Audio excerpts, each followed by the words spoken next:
That's radio. Most are afraid of unknown depths, skirting shores thinking world flat.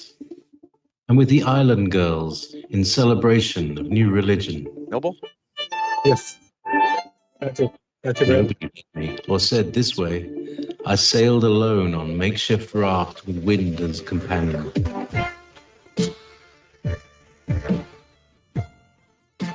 Faith for deliverance, confidence enough to assess new disposition. The seekers of lost paradise may seem fools to those who never sought the other world. Welcome to Momentary Zen with Zen Garcia. Visit www.fallenangels.tv. You're listening to Revolution Radio. Hey, shalom, everyone. Great to see you all here on this Wednesday evening. It's afternoon here in Hawaii. This is Lisa George, your host, and I have with me my wonderful husband, Noble George, and also our friend, Brett Thomas. And these guys have got some stuff ready to talk about today. As you can see in the title that Justin put up for us on YouTube, that they'll be discussing things pertaining to health. And this is also a pretty censored topic. So if we say words that are in code, there's a reason for that. But I believe we have Brett with us right now. How are you doing, Brett? Good. Hi, Lisa. How are you? Hi, Noble. Good. Hey, Brett. Good to talk to you again. Yeah, great to hear your voice. And Noble, how are you doing? Noble's sitting right here next to me. Well, she just fed me breakfast and lunch, so I'm getting tired and sleepy. So you might have to do the program yourself, Brett. Oh, perfect time to feed him, right? Okay. Right before the show. We had 5 minutes to like shovel some food in, and and it was healthy food for the most part. There's some coffee right up in the fridge there for you. And also too, it looks like Justin has put in the chat an update on Zen. People in the chat were asking how he's doing, and Justin's update, if you want to check the live chat here on YouTube, he says Zen is quickly weaning off the trach and has been breathing on his own for a couple days. The doctors think he might be able to come off the trach altogether this week. So continued prayers for Zen, everyone. Also too, this is a disclaimer that we'll put up there right in front. Thank you, Justin, for reminding us that we are not health professionals, and if anything, you should consult your doctor or family practitioner for advice. So just keep that in mind, that these things we're sharing today are based on our readings, our research, and our own experiences. So just keep that in mind. We are definitely not professionals, but we're so glad to have all of you join us today. We're continuing to keep the shows going until Zen is able to join us when he's able to speak, and we just continue to pray for him that the rehab will go very smoothly. And it sounds like he's making a faster recovery than what everybody thought initially. So praise to the Most High for all that. We would like to start out the show with prayer. Brett, are you okay to open us up with prayer and say a special prayer for Zen too? Sure. Okay, here we go. Thank you. Heavenly Father, thank you that you brought us all together once again on this night. And thank you for our fellowship, even though it's many thousands of miles away from some people. Thank you that you've given us this media to be able to do this and to be able to come together. And please continue to be with Zen as you have. I know he's so important in so many of our lives, and please help him to continue to get better so he can come back and do your will here on this earth. Please bless us all tonight and have us engage in good conversation. In your name, amen. Amen. Amen. Thank you so much, Brett. So if you guys remember the last time, several weeks ago, the guys did a really amazing job just talking about concerns with protecting our bodies. And we call this series that Brett and Noble are doing the second armor of Yah, which, as you know, the first armor would be that mentioned in the New Testament in the Bible of protecting protecting ourselves by putting on our spiritual armor. But there's also things to do that we can do to protect our physical bodies, our temples, and we want to try to keep our temples clean and healthy as much as possible. And these are just some suggestions as to how to do that. So what is the topic that you, or actually, let me check in with you first, Brett. How's everything going in your household? Well, good, except for my future mother-in-law. She just had just the other day, and I don't want to get too lengthy on it, but I think it'll be help to spark more conversations here tonight, and pretty much be a groundwork if you two agree to what we be wanted to talk about. Just out of the blue, she had let's just, without being too graphic, because she had a problem with going to the bathroom, and come to find out, nothing would work, and she had to go to the hospital. And 2 nights ago, had to get an emergency surgery because her lower large intestine burst in a spot, and let's say everything out there was leaking all over her body. So it was kind of like the sepsis thing too, which we're all familiar with, obviously now. Yeah. And it was okay. She came through, but I think it just goes to show, and it gives us insight to talk about this, because I think your digestive system and your gut and all that's inside your body, especially around that area, is very important. It's not just for immunity, it's important for your digestion and your whole health as a whole. Oh, I totally agree. If you can heal especially your upper intestine, where the initially is digesting food and grabbing all those good nutrients that you're putting in your body and sending it to the right places. I mean, our body is such an amazing piece of creation from the Most High that He's given us, and I don't fully understand it. I mean, I don't know how long. I mean, I don't know how much research it will take to fully understand every single organ in my body, but it's good to have a pretty good handle on how to heal that upper intestine. Would you agree, Brett? Right. Yeah, the gut and just the whole process, in my opinion. I mean, there's the pancreas, there's all these different organs that have a play in there, the kidneys. They all seem to have their own play in there, and they're all important in their own unique way. What do you think, Noble? Yes. Yeah, exactly. I'm still trying to figure out what the appendix is for, but you know what? It's there for a reason. Yeah. There to be taken out. Yeah. No, I don't think anything's supposed to be taken out that God puts in, but it's in there for a reason, and one day we will figure it out, and God will answer in heaven. That's in there for this reason, and say, "Oh my gosh, how did that go fly right over our heads?" And that's such a scary way to kind of be awakened to how important our organs are when something happens, like with your future mother-in-law.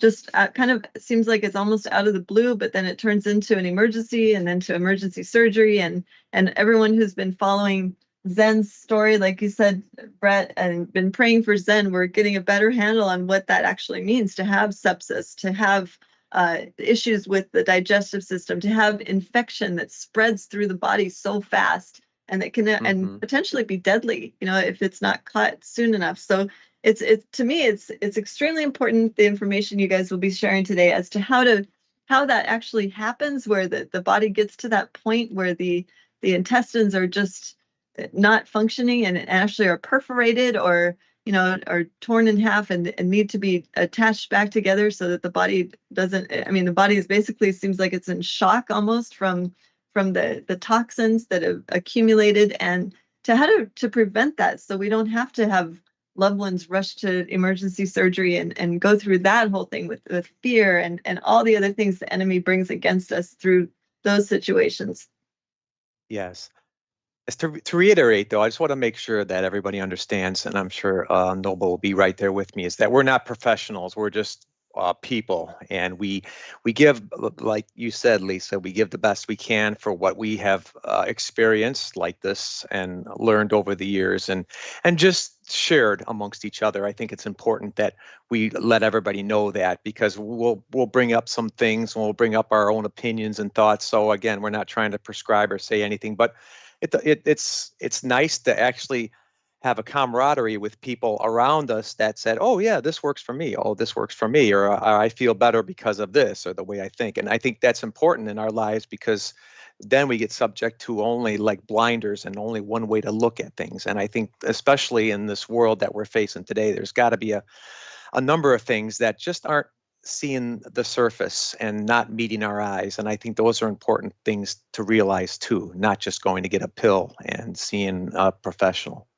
Yes. And in Zen's situation, it was interesting. Like the first few days after the emergency where he had to be rushed to the hospital with the sepsis, I was a little confused because I was thinking, wow, he seemed like he was getting so healthy. He'd stopped eating sugar, and I was getting a ton of messages from people asking me, because Zen and I even did a whole show on health and how his health has improved so much just from stopping eating sugar or foods that turn to sugar in his body. And he'd been able to wean off the medications he'd been on for over 10 years. And there was a lot of confusion. People asking me, well, how could this has to happen? How could he get the sepsis? He was doing so well.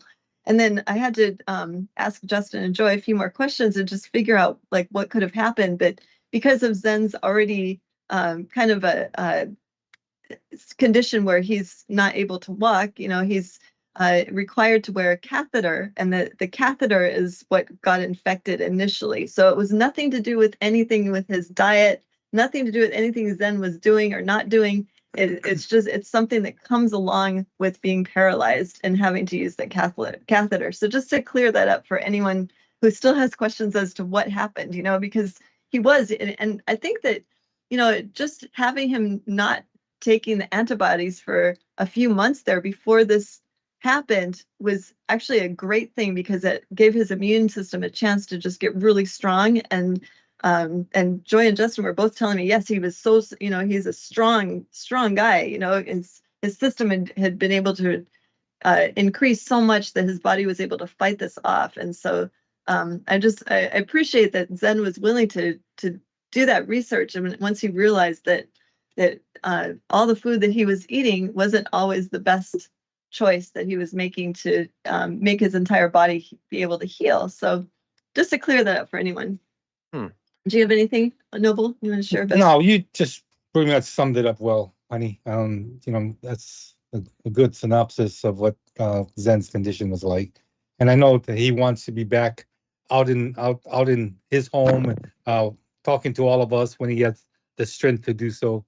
So it's just a matter of time. But like you're saying too, Brett, with the community, I think it's so valuable. I mean, I'm even just looking at the chat right now, and people are throwing out suggestions left and right. The messages that I've gotten to forward to Zen and the Garcia family as far as his healing and all these different natural remedies and suggestions people have, I really appreciate that, because a lot of times it confirms what I've already studied, and to have like 10 more people saying, yes, do this, or even in the chat just now, Valerie's saying no sugar. And I appreciate that, Valerie, because that's a really good a reminder as to make sure that our diets are clean for the most part, to not have extra things that our body has to deal with that can easily be solved by just not putting it in your mouth in the first place. Well, natural cane sugar is good in and of itself. It's the corn syrup and the high fructose corn syrup that sweetens a lot of things that we got to be on the watch, because that causes a host of problems. I mean, so many things that it's linked to. And then again, everything that turns, to sugar, like you mentioned, the carbohydrates, and foods that just like to give us energy, and yet we're not active. And if we're sitting on a couch, that sugar is just going to go someplace else where it doesn't belong. Yeah, and Noble mentioned the last time that he has a pretty good resource that he's been following for the last several years, that he's been doing some shows on our channel on Hebrew Hawaiian, and anyone's welcome to go back and look in our archives for his Stop the Pain classes, where he's used a bunch of different resources, and there's especially one that he likes in particular with Dr. Mercola. Did you want to go into any of that you've been studying with him? Oh, later. We can touch on that later, because it talks about organic foods, and well, maybe we should address it now, but with the issues that like your future mother-in-law is facing, Brett, what causes organs, especially organs like your veins, your arteries, your intestines, the smaller intestines, the larger intestine, what causes them to be perforated, slowly leaking, or maybe even bursting open, like as you mentioned? A lot of that has to do with the diet that we're eating, the food that we're eating, and the things that we eat will naturally harden certain areas of our bodies, like arteries and intestines. And when it becomes hard and it's not very pliable anymore, and in fact, very not flexible at all. It's easy to rip or to perforate or to rip. And that's where a lot of these gut problems come into play. Sherry has a quick question for you guys here in the chat. Either one can answer. Is beet sugar worse for you than cane sugar? She's saying she's thinking it could be worse, and I don't have that answer. I'm not sure. Brett, yeah, any idea that I might have something? Okay, go ahead, Noble. No, I just heard that beet sugar, you have to be cautious about how much beet sugar to consume. You know, it's a great source of sugar, but it's also, I think there were some caveats about it. And then we have a testimony of Leonard in the chat. He shared with us this past weekend that he's stopped sugar ever since he heard Zen's testimony several months ago.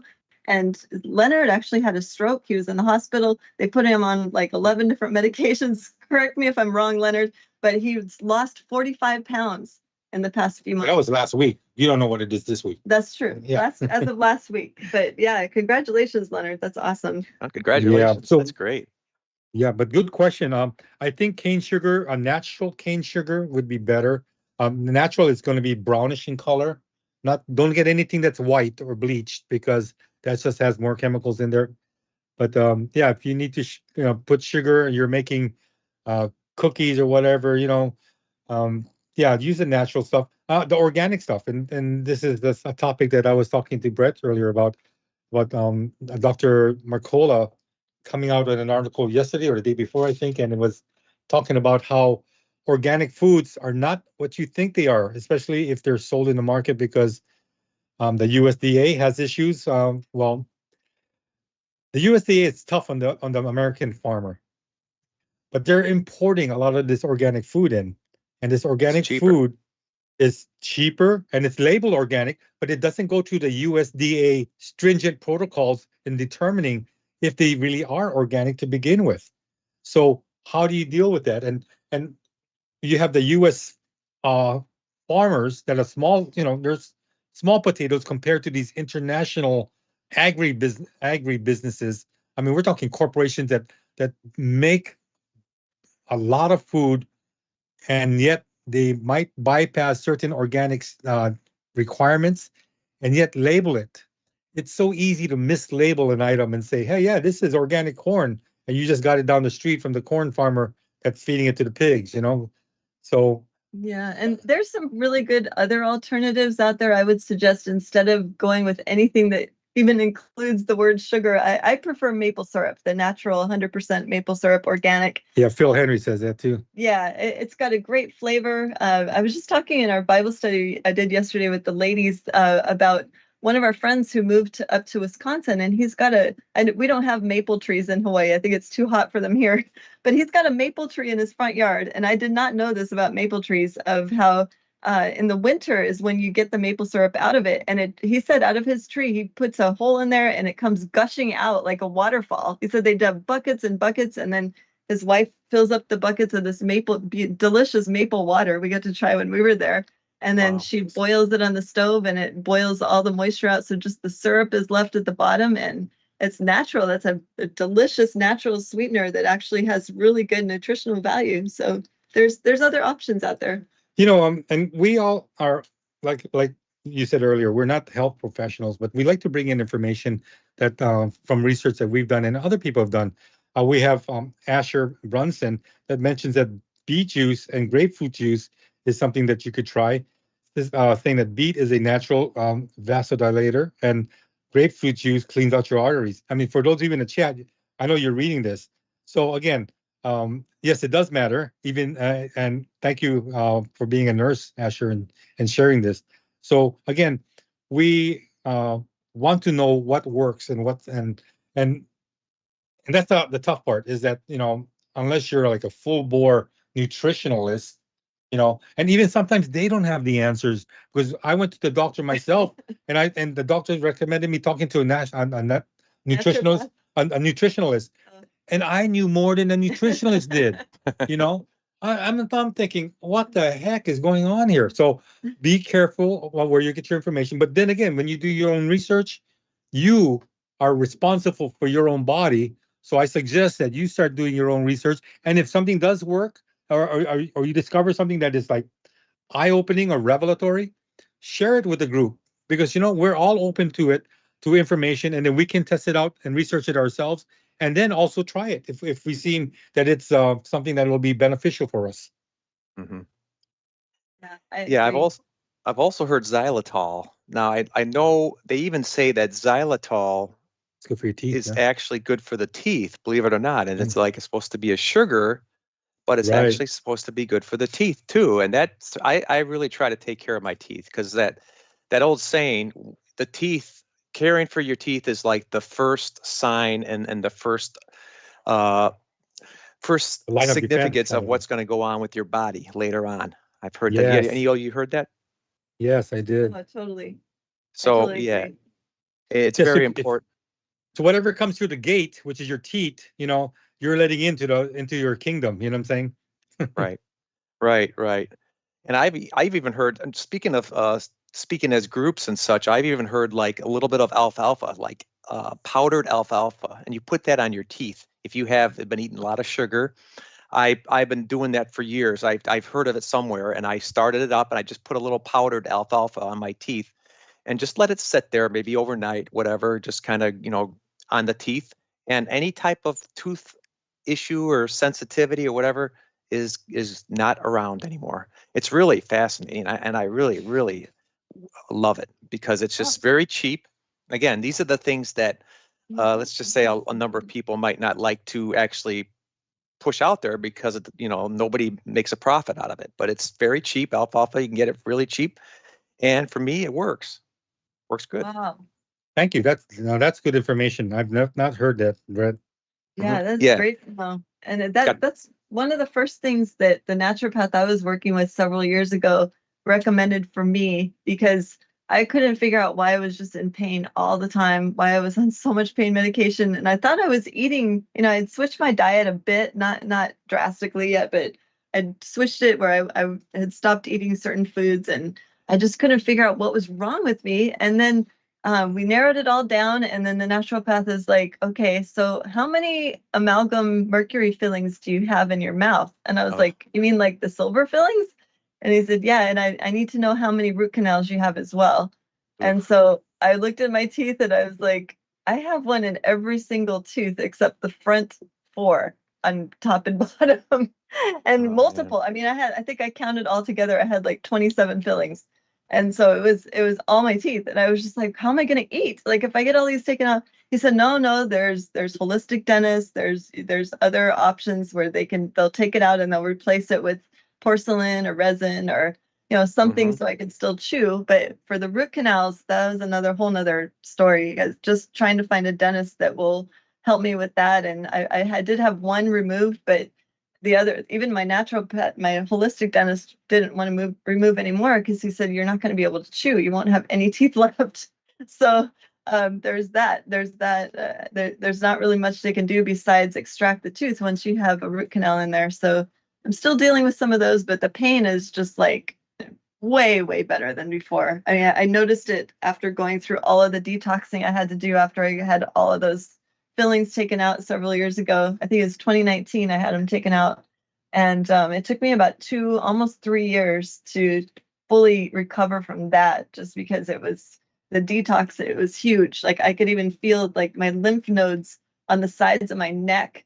My naturopath warned me too. He said they're going to swell, and they did. There was like 2 golf balls on the sides of my neck where the lymph nodes were trying to push everything out. And I was doing lymph node massage. I was doing detox baths. I was doing so much to try to get that out of my body. But it's definitely worth it.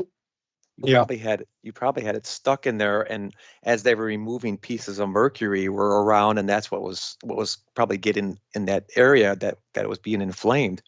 Yes. And the dentist even said that a couple of them had cracked. And so she said, every time you lay down, they're just leaking down your throat all night. So it's like, okay, no wonder I'm so sick. Yeah, be aware of the silver amalgam in your teeth. Take it out, you put it in a bullet, shoot a werewolf with it, but don't keep it in your body. Yeah. My goodness. So that was a big deal to discover. But yeah. So what types of things, Brett, have you and Tammy, your fiance, figured out what's going on. Not Tammy George, right? No, Okay. Tammy, Brett's fiance. Okay. You guys have, I'm sure you've been doing some research after that incident happened with your future mother-in-law, and as she's in recovery, have you figured out any natural ways or anything that to increase the strength in your gut to prevent something like that from happening again? Now that one is a little bit tougher because of her age. She's older, a lot older than us. So that would be probably, that could have been something that has to do with it. One thing that I think, and that I often will think it has to do with probably medications too, in my opinion, that people take, because it's just fascinating when you see these commercials all over and they say, oh yeah, side effects, this, could be this. So you got to think that's something. It's going to affect something, you might not know what. And then a combination comes around that you're taking new things, which she's taken a few new things. And you just got to wonder, in my humble opinion, I believe that everybody has a weak spots. It may not be just one, it may be a few. I know I do. And those are the things, maybe that particular point became a weak spot with either the medication or possibly the food she was eating. She was eating Cheerios, I guess, the last time that day when she, and I don't even think it was digested. It just kind of came out. So you can imagine some of that kind of a hard cereal, etc., could have some negative effects on that. Yeah. Oh yeah, I've actually read that Cheerios is one of the top foods. It's worse. One of the worst foods. The Monsanto junk in there. Yeah, actually, Really? all of the cereals put out by Quaker, General Mills, and whatnot. Yeah. They're all laced. All the cereals that you eat in the morning, I think bar none, are all bad for you. Just read the labels. Honestly, we have to start putting our primary education, our elementary skills of reading the labels to practice, because if you got words in there that you can't even pronounce or read, then you got to know that's some type of preservative or something of a chemical nature that is not meant for the body to have. So, yeah. Unfortunately, it's hard to trust anything where it's packaged. The grains are grown in the U.S. right now. I'm even kind of iffy about the ones labeled organic, because it's like we don't really have a way to tell if they're telling the truth about that or not. But just continue to pray over the food and try to eat as clean as possible. Well, Brett, in that article from Mercola, he says that 2% of the imported organic foods are barely even checked by the U.S. RDA, and that's 2%. And that standard doesn't apply to U.S. farmers, and yet we're getting more stuff imported into us that it's labeled organic, but there's no way that it can be proved that it's organic. And so, what does that tell you? Do I go to Costco and look for those green labels that they have that says that green labels for the prices that says that they're all organic? But how much faith can you put into that label when you really have no idea? And our protective bodies like the USRDA is not doing what they're supposed to be doing, because they've got complaints lodged against them. They got lawsuits lodged against them by U.S. farmers because of the fact that it's a double standard. Everything that's imported is not checked, but everything grown in the country is checked with a fine-tooth comb. Almost like. Go ahead. Yeah. No, go ahead. It's almost like they would rather have the nasty stuff come in and for us to consume that. I mean, it's like, okay, I share what you're saying. It's like, where is that regulation and why isn't it? Because you always, again, right, Lisa, the agenda seems to come in when you just stop to think about things like that. Just, okay, are you really trying to make it worse for us? Right. This way? Right. No, when you realize like the major companies that are making all these packaged foods and everything that are really easy to consume, really easy to just grab off the shelf and eat without having to do anything, they're all prepackaged. But knowing that these major companies that are creating all these packaged items on the box shelves are like the Rockefellers. I mean, do they really have our best interest at heart? I also hear that a lot of our grain actually comes from the Ukraine. You know, if you think about that, that's why. Oh, wow. Yeah. Oh yeah, a lot of the Yeah. grain comes from Ukraine. That's why prices have gone up so much as far as that, because of the Yeah. war. Exactly. I heard that too. You know, it's sad when you think about it, but uh, it has to do with money. And when you have agribusinesses that are international and that are just gigantic, and they're selling and they're making millions of dollars in sales, all it takes is just a small percentage to stick to give it to a lobbyist, to give it to the USDA and whoever's in charge, and the payoff is complete. And so here comes the product that's labeled organic, and yet it's not. You know, so again, it's economics, basic economics. So Yeah, and I agree with Bruno in the chat where he's saying do the best you can, but the Father says don't fear what man can do to you. You know, and that's why he gives us that where he says make sure you bless your food, for every creature of Yah is good and nothing to be refused if it be received with thanksgiving, for it is sanctified by the word of Yah and prayer. And so that doesn't mean to go out and just only eat horrible junk food all the time and pray over that, but you know, if there is anything in the food that is harmful to our body and we pray over it and we don't know, you know, we exactly know what's in there, although it's great to try to grow things on our own so that we don't have to even be concerned with that. But it's good to know that the Most High has given us that prayer that we can do to sanctify the food. I believe a lot of the things that we have problems with nowadays, as far as health-wise, it's not just diseases. That word disease, in my opinion, has been just thrown around and misused quite a bit in order to get like insurance companies to be able to say, okay, he's got, you know, check the box, he's got a disease. But, you know, when I was young, the word disease meant chicken pox or something you caught. You know, now everything is a disease. You know, I mean, mental health is a disease. Yeah. All these things that you wouldn't normally think about, they all call them diseases. And again, in my opinion, it's because I'm thinking the powers that be like to say, oh, disease is more of a scarier word. It's more of a word that if you think, okay, you can catch a disease from somebody, you can, you know, catch mental illness, you know, whatever. It makes it sound like it's something that you have no control over in your life, you know, and your habits and your behaviors. If it comes near you, you can catch it. And I don't believe in so many things, probably a majority of things, that is actually that. I think the reality of it is poisons. I think we're being poisoned in so many things, in the food, in the air, and the water, and all these things that we're taking in, especially a lot of in the food and etc. And of course, when you say that you're poisoned, or if you find out that you're poisoned, there's liability there. So people don't want to say anything up the line of actually, oh yeah, this company made this food and now I'm feeling the ill effects of it, and now I've got a sickness of some kind. And if they point to the food, guess what? They're going to look at the food maker, or they're going to look at whoever that whatever they're consuming. So I think that's important to understand, that I believe that a lot of this is our body, the result of our body being poisoned, just like EMFs. That's the same thing. It's a poisoning through radiation to our bodies. And that's, the body is continually trying to recover. And that's why we see so many people talking about, oh, raise your immune system, raise your immune system. Why are we focusing so much on your immune system lately? Is because we're continually being poisoned. And that's what the immune system does, is try to fight that.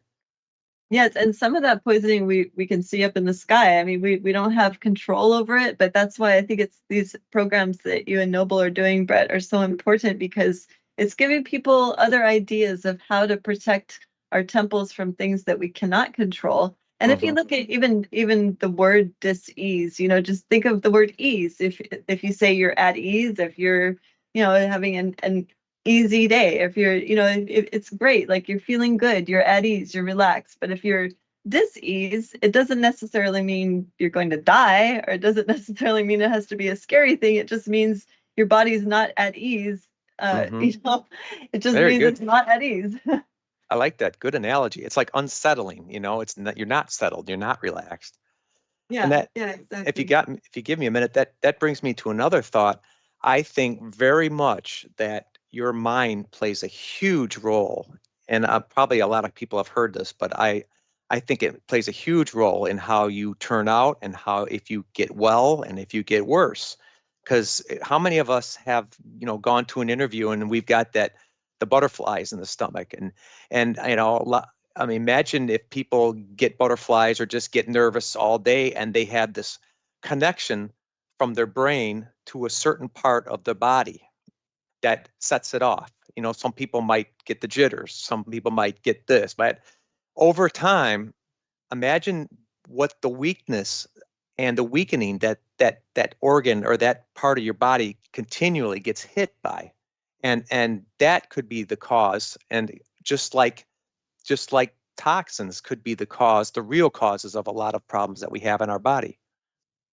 Yes. Oh, I totally agree. And I know that feeling. I mean, I've actually did a little bit of a deep dive about the vagus nerve, where it's this nerve that it starts in the brain and it goes through the entire body all the way down to the feet. And it especially connects the way the brain and the digestive system operate. And so if the vagus nerve is injured in some way, like with whiplash or some type of car accident or something else where the nerve has been compromised, your digestive system's not going to work as well. And then, of course, we know what happens if your digestive system doesn't work quite as well. And if you're in pain all the time, then you might start taking painkillers, or you might start taking antacids, or taking, it all kind of snowballs, because once you start doing that, then what?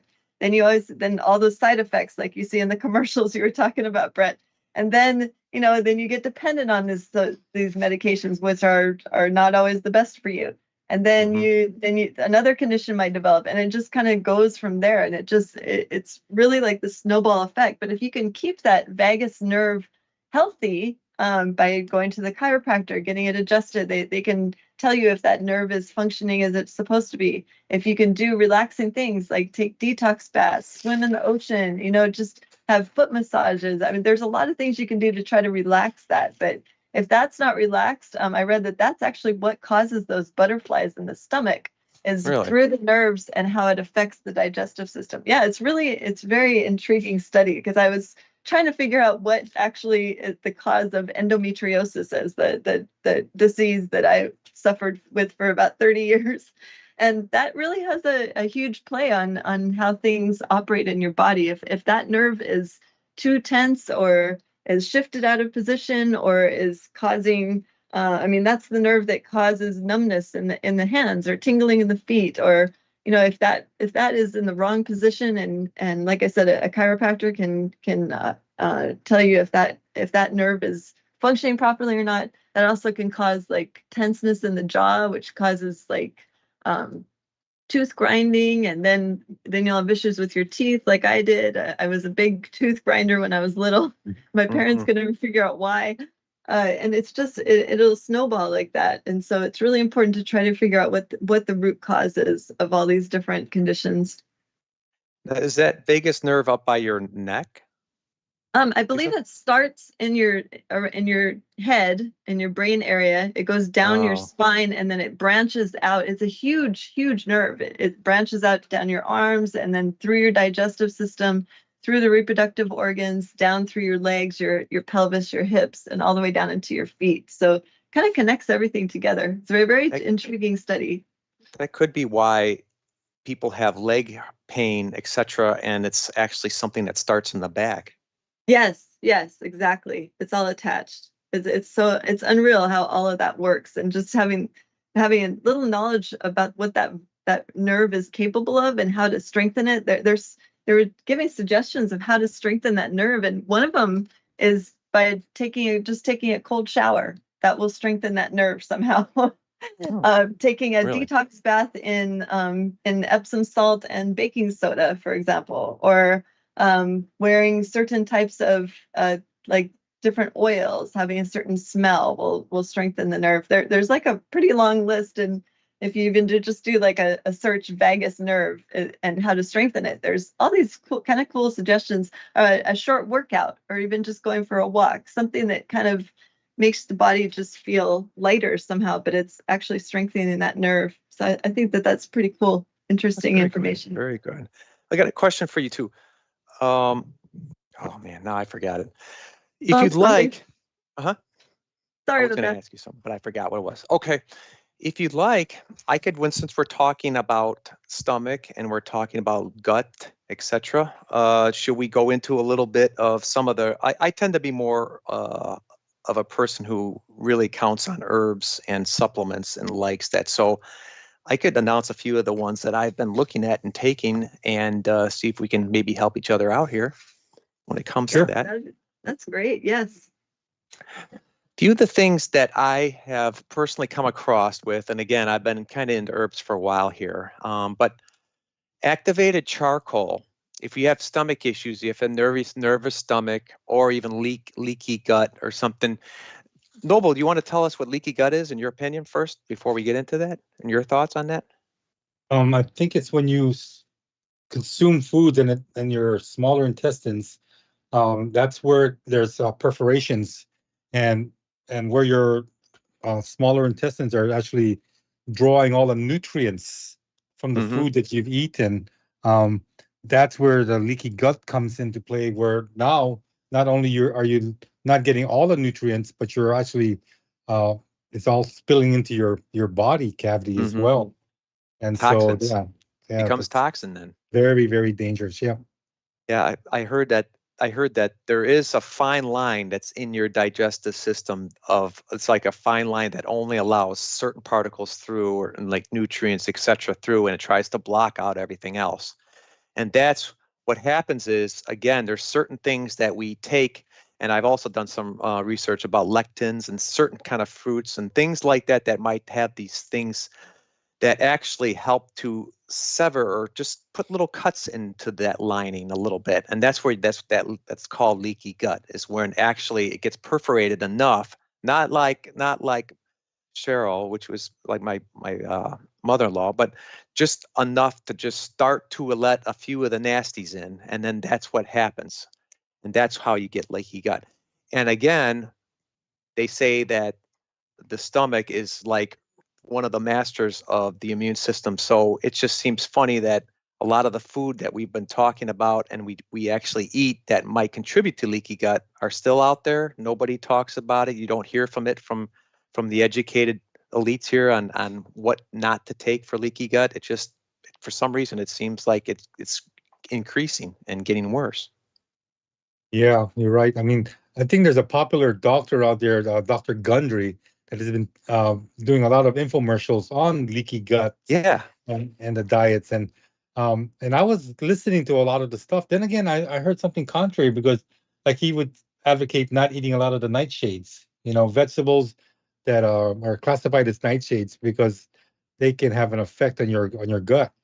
And I've heard good stuff and bad stuff about it. And I'm still not convinced either way. But when you eat food, you have to do a little research. I mean, I heard like cucumbers, eggplant, you're supposed to take off the skin And the and the seeds. seeds when you eat them, because that can attribute to leaky gut and other things like that. But then on the other hand, those are the same type of foods that will help increase your immune system and prevent things that could lead up to having the big C. So that's why we're kind of going back and forth with his research. I agree with some of the things, and the other things that it seems like it's so new and kind of out there that we need to kind of research a little bit further. What is your experience with that, Brett? Yeah, well, the first thought I have to think about that is has it been processed or not? Or how has it been shipped and utilized to make it so they can get it to our tables? If it's raw, or if it's something right from the vegetable aisle, okay, then and organic, then it wouldn't be much of a problem. But I'm just wondering, some of the processes used to ship it over to us, like canning, etc., all these things, I think because in other words, maybe in the form that it has been processed to, then it makes it dangerous. You know what I mean? Even though we traditionally been thought, oh yeah, cucumbers are good for you, or these things are good for you, that what has been done to them to possibly allow them to become dangerous, like they say with the insecticides and pesticides. Okay, are there residues that you've probably heard about? Is it the terrible 12, or it's those 12 that you should never buy unless they're organic, like apples is one of them, and there's some, because there's so much residue of the pesticides on there. Imagine what could that have Yep. been a problem? It's like the glyphosate. Okay. Yeah. Could that be the real problem that's causing these certain vegetables that we think are good for us? Maybe they're the ones, the things that are on top of them or inside them that are making them worse. No, you got it. The thing about it, what you mentioned earlier, is getting organics. Again, I go back to that Mercola article that talks about how are they really organic? So again, you're stuck between a hard place and a rock, because if you're not a farmer and you're not growing your own organic fruits and vegetables, then you're stuck with buying what's offered to you at the supermarket, and that's where the caveats come into play. Yeah. You have to beware what you're purchasing, because it may not be what it says it is, and a lot of things are like that nowadays, right?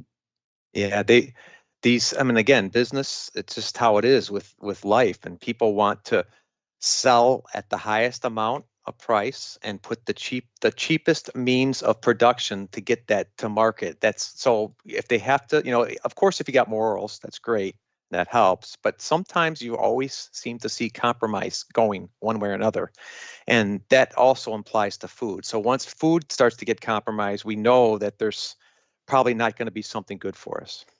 No, yeah, you're right. And if you live in America, believe me, your food are either being processed or poisoned in some manner. And I think what it means is that we need to become our own healthy farmers. Nutritionist. Yeah, nutritionalists and farmers, because a lot of times you just cannot trust the sources as providing your grocery stores.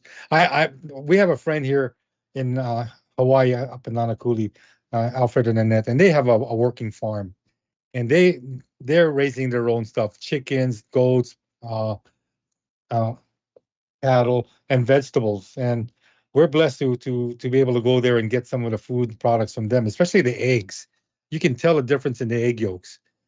Then again, you have the home farmer. I have a good friend named Will in Alondra, Duda. Some of you might know them, but he's making his own farm, in a sense, in his residential area. He's a worm farmer. He's going to be a quail farmer. He's got chickens. And vegetables growing, and he's not relying on the outside as much. He's trying to be more self-sufficient, and I think that's a call for all of us, that we need to start maybe being a little bit more self-efficient. How do you do so if you live in an apartment? Oh my goodness, good luck, right? Little garden boxes. Yeah, but you're limited to space, right? So that's hard. Right. But if you can find a plot of land, rent out a plot of land, put a fence around it, do whatever, and grow crops and grow your own stuff, and then that's a whole can of worms also. You want to get good soil, good compost, no pesticides, good seeds. Hard to find organic seeds nowadays, because Bayer, who bought out Monsanto, they have a hold on the seed industry. And so, everything is going to have that GMO seeds nowadays, and you don't want that stuff, So yeah, and in the chat, people are giving some good suggestions that it would be great to start fasting again. A century ago or even more, people didn't eat or consume as much as we do now. We have all of these things in the media, commercials, everything encouraging people to eat more, especially fast food. All the things you see in the commercials, it's like the mind is such a powerful thing. If you give a suggestion to people, all of a sudden, maybe half hour later, they're craving that very thing and not knowing why. But if you see things in the media, all of a sudden you start craving all of this junk food and wanting to eat more and more and more, when our bodies, we can last for how many days without eating? At least a month. Oh, or so, yeah. as long as you have water. Water is an essential. Air's first, water's next, basic stuff. But yeah, it's tough. Valerie put a note in here. It's hard to find watermelons with seeds. You know what? Here in Hawaii, she says it's in Cali. Here in Hawaii, I haven't seen any watermelons with seeds, which is kind of scary, because before, when I was younger, they always had seeds. You had to spit them out. But now I'm thinking, gosh, I wish I saved those seeds that I spit out, because those are probably worth a fortune now. You know what I'm saying? So Well, and it kind of makes you wonder, okay, that came about as like a fluke, okay, the seeded watermelon, but then that's what they concentrate on now, and just wondering, okay, maybe God didn't intend for it to be all seedless. Are we eating something that's a little modified, and could that be, and that's probably a very light accusation or thought, but you just think you apply it to other things, when you get into genetically modified things that we eat often, like corn. I really don't like corn anymore. I love corn on the cob, but you hear about all the things that they do, and I'm in a corn area, and it's always they have on the side of the road, they talk about, oh, we put this kind of pesticide in here. Check it out. Look how high it grows. It's like, okay, well, what does that mean to me? It doesn't even seem the same anymore. And I know a lot of you actually from the Midwest, and I've heard of this. There's a quote, knee high by the fourth, that I think my grandma used to talk about. And what that means, of course, is someone who might not know, is if the corn is up to your knees by the 4th of July, then it's going to be a good crop. And it's fascinating because every time I look around, like just a few days ago, I'm driving around and I see the corn. It's almost as tall as I am already, and it's barely the 4th. It's like, yeah, it's like, okay, well, there goes that. Something is affecting this. And is that good for us in the end? Right. So again, getting back to growing our own food, Bruno mentions that we should check out the gardening channel on YouTube with James and another person. His name is called James Prigioni. So again, you can do your own research, and you can learn from those professionals and those people that are willing to share with the community out in the world through YouTube and other platforms, how to start your own gardens and how to grow foods that would be essential for your sustenance in the future. Especially like sweet potato. I mean, Okinawan sweet potato, which is one of the sweet potatoes that doesn't actually turn to sugar when you eat it. You want to grow crops that are substantial, that will feed you and not leave you hungry. I mean, yeah, growing lettuce and alfalfa and all that stuff's good, but man, I'm so hungry after Lisa feeds me a salad. You know what I mean? So we need to look at them. There was somebody in the chat named Donna says somebody offered her a tearless onion. Are there tearless onions out there? I have not heard of that before. That's interesting. If there was, that kind of make you get a little scared too. I wonder about that, if that was actually something that's been engineered or not. Tearless onions. Wow. Yeah, and then people are mentioning eating seeds as well. Like I've even read watermelon seeds were actually good to eat. They're good for you to eat. Papaya seeds are really good. Yeah. You can use papaya seeds and dry them out and grind them just like black pepper. It's a good seasoning. And here in Hawaii, when they ship papayas, export papayas from Hawaii, which is not a really big market, but some people like to buy some and take it home. We hardly have it has to be irradiated before it leaves the island. So you're getting radioactive papayas, So yeah, that I would like to learn a little more about that irradiation. I wonder what is the reason. Obviously you think it gets a little radiation to keep it fresher. Is that or is it more to stop bugs from coming in? Bugs. They don't want bugs. Yeah. For the bugs. Yeah, we're just micro ecosystems, that other countries have. Like New Zealand's anal about their manuka industry. You know what I mean? Yeah, their industry is so sensitive. No fruits or vegetables, not whatsoever. And if you do get caught bringing in fruits or vegetables, heavy fine. Oh man, shucks, I'm thinking imprisonment too. Who knows? But yeah, some countries are so protective because they know that sensitive crops can destroy an industry and livelihoods of hundreds, thousands of people. You know what I'm saying? So yeah, I read an article about what's going on in New Zealand right now with the bees. Apparently the bee farmers are being paid by the government, similar to what they're doing in the US, to burn their beehives because of some fungus or something that they're claiming is detrimental to everybody's health. So it's just sad because I think New Zealand is one of the few places left on Earth where their honey is like 100% like amazing. They're, all organic. They're very careful about making sure that no outside pests come into those islands. And now it's just like, okay, I guess they had to figure out a way around that too. So that's really sad. You guys know that the less bees we have, the less food we're going to eat, is because they do a lot of the pollination. Yep. And it just seems, Yep. again, it seems a little bit elitish to kind of try to take them out. And of course, Noble, you probably know about what is taking out the bees here in America is the EMFs that's around us. Yeah, I mean, it pretty much kills almost everything that has a heartbeat or in this case, a life beat. So, yeah, EMFs unfortunately are here to stay. Everybody wants faster downloading or streaming speeds. They want to be able to communicate in areas that you normally can't communicate. I mean, it's just all around. And are we going to take a break at 8, or are we going to continue on? I think that the program is that we'll start hearing the music, and that'll be break time in about a minute and a half or so. So maybe we can continue on with a few more supplements if you'd like. Go ahead. Yes, please do. Okay, and maybe after the break. Okay, I did mention charcoal, and charcoal is really fascinating. It's just you get them, huh?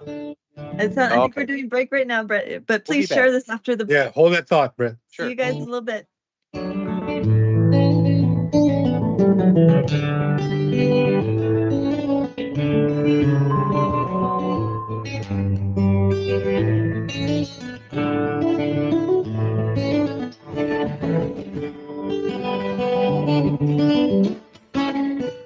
Listen to Revolution Radio at freedomslips.com. We'll be right back after this message.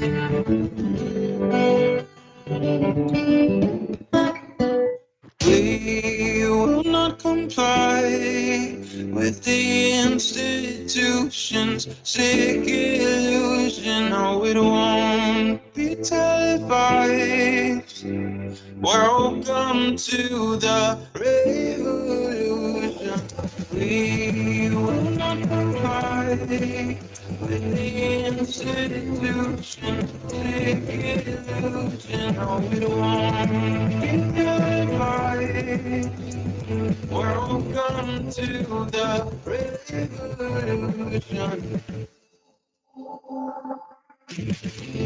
They're trying to dumb us down. Don't want us to make a sound. We gotta get out. But it's a revolution. Revolution.radio, freedomslips.com.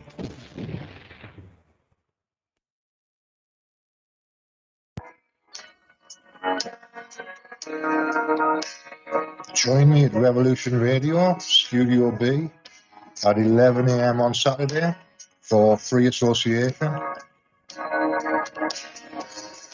when we take a look at philosophy, spirituality, psychology, social issues, and geopolitics. Every Saturday at 11 a.m. Eastern on Studio B at freedomslips.com.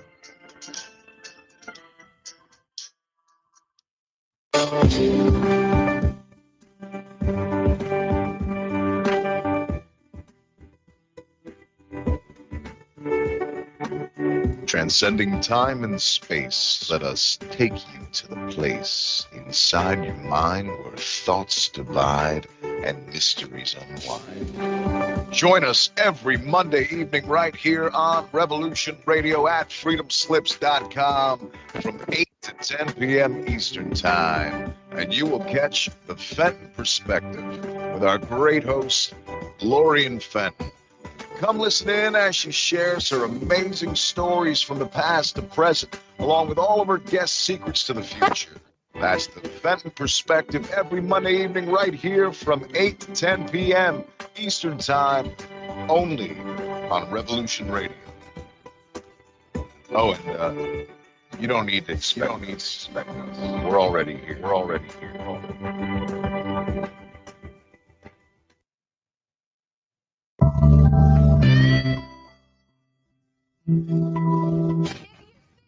For 1 second that the Capitol will ever treat us fairly, you are lying to yourselves. Because we know who they are and what they do. This is what they do, and we must fight back.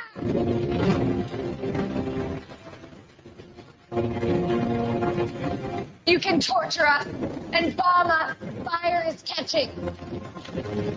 And if we burn, you burn with us. Good evening.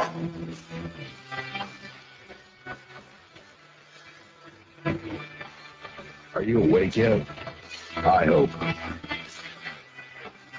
We've tried and we've tried for years and years to use passive resistance and loud voices to make a change. The time is over. Your governments around the world have no other goal than to decimate your entire existence at the hands of the bankers and the elites. The war is coming, and it's your choice to decide if you want to be a warrior or a victim. Denial is not a choice anymore. Revolution Radio, freedomslips.com, the #1 listener-supported radio station on the planet. Not giving up. Revolution Radio. Radio.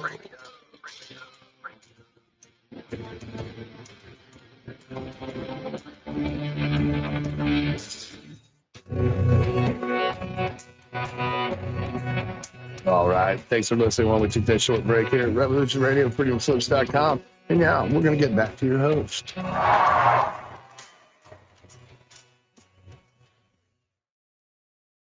Hey, shalom, and welcome back, everyone. We're continuing to talk here with Brett Thomas and my husband, Noble George. We're continuing the series that they've been doing about the second spiritual armor of Yah and how to protect our bodies. And Brett was just sharing with us some really cool information about supplements that he's been researching and studying. And I'd like you to continue that, Brett, if you're ready. Okay. Yeah.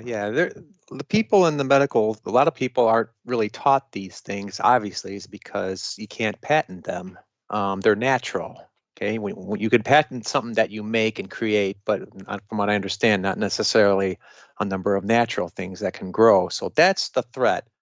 And that's why these supplements have, I don't know if you guys remember this, but about 10 or 12 years ago, they were threatening to actually ban a lot of supplements, and that was they just barely passed it because a lot of people just spoke up and says, no, you're not going to battle these, you're not going to stop these supplements from being sold. No. And I was surprised because they almost won. And then that was, to me, that was kind of scary, is that they tried to, just for the sake of saying, oh, well, it's got to be safe, or we have to have our approval. There's more to it. There's more like control and saying, oh, well, go to this medication, go to that medication, rather than trying these things. That's the goal, in my opinion, the deeper goal. Yeah, I agree. So some of these other things that we still have with us, which I'm so grateful, at least for a while, so stock up. But again, activated charcoal is one thing I think I've taken it and I think it's great, but you have to, almost like in a fasting mode, you have to, from what I understand, you have to take it like before eating, a few hours before, because especially when you're on an empty stomach, because that's where it has its chance. And what it does, of course, is what we talked about earlier. It absorbs toxins. And that's what charcoal does. That's why on your air filters, you have a charcoal plate, is because it's supposed to absorb toxins in the air too. That's why I think it's so great, is because it actually does work as long as you just use it. Another thing that I've got into is, of course, you have your prebiotics and your probiotics, and of course, a lot of these are on the big major stores that you can get online, etc. But you can get a lot of different prebiotics, probiotics, and from what I understand, that is what of course, the prebiotics, probiotics help to keep your fauna regular. Okay, it helps to keep you got bad bacteria and you got good bacteria in your stomach, and you just don't want things like when you get when you eat certain medicines that actually destroys the good bacteria. So then the bad bacteria has nothing to restrain it and to keep it from going all over and wreaking havoc. And that's why people take probiotics and prebiotics, because it's putting back the good bacteria back in, and hopefully it's almost like it's surrounding the bad bacteria. It's the bad bacteria will still be there, but you got good bacteria surrounding it. That's why it's good to have. And you don't have to take it forever. You just take it for long enough time to maybe, you know, to where you actually might feel a little better. So that's why another thing is I recommend probiotics. And caraway seed is another thing, just for myself, at least, like I said, caraway seed is another one that I've just started learning more about. And I guess from in the past, it's the same caraway seed, but you know, of course, it's in pill form, but it's a little bit supposed to be very, very good for your stomach. And it's kind of interesting because I never really thought about it, you know, when you have caraway seed in your cabinet, but then you come to find out it's actually supposed to be very good for your stomach. And another thing that I've just started, and I've had good results with, is you know, bovine organs. That's another thing that sounds kind of nasty. It doesn't really sound good, but there's a bovine on Amazon, bovine intestines and tripe, which is stomach. And it almost gets a little bit where I have to kind of question the thought, but have you guys heard about the like helps like, or like as like, that type of scenario? I'm sorry, I'm not sure what you're Like talking about. like supports like, or it's almost occultish. It almost seems, but I haven't heard of that. What this type of scenario means is you take stomach of something else, of a living animal, and it's supposed to help your stomach become stronger. Huh. Because it's almost like when, and I don't want to be so graphic, but you know, when they used to, back in the day, they used to eat, let's say, certain human body parts when people were fighting against each other. It was supposed to help, let's say, get them stronger, get them more valiant, have a bigger heart, more strong. That was basically kind of some of the rationale. Ah, interesting. I Before know, this, I've never heard of this before. Yeah, so that was, it's kind of something. It's almost gets a little curious because it can almost delve it into the supernatural, because they almost start, like, you talk about witches and stuff. And I'm not saying that this is a witch thing. I could be some kind of universal thought where, you know, if you want to get stronger in a certain organ, then you consume the organ. That might be something that's totally natural of this world. And again, it's hard to find out which things weren't corrupt, you know, way back then before the fall. You know, we had, or before even the flood, where we had the angels teaching people certain things that were not good and God didn't want them to know. And then there were watchers teaching people things that we should know. So it gets to a gray, shady area where you not quite sure which is which. But that's that's the whole concept of these intestines and these things is. And then there's like raw glandular heart that you take for, if you want to try to improve your heart. They have bovine heart that they sell, okay, as supplemental forms. And I've had pretty good experience. I've tried to do the intestines and the tripe, and that's another thing, that avenue you can try. Some things just don't work.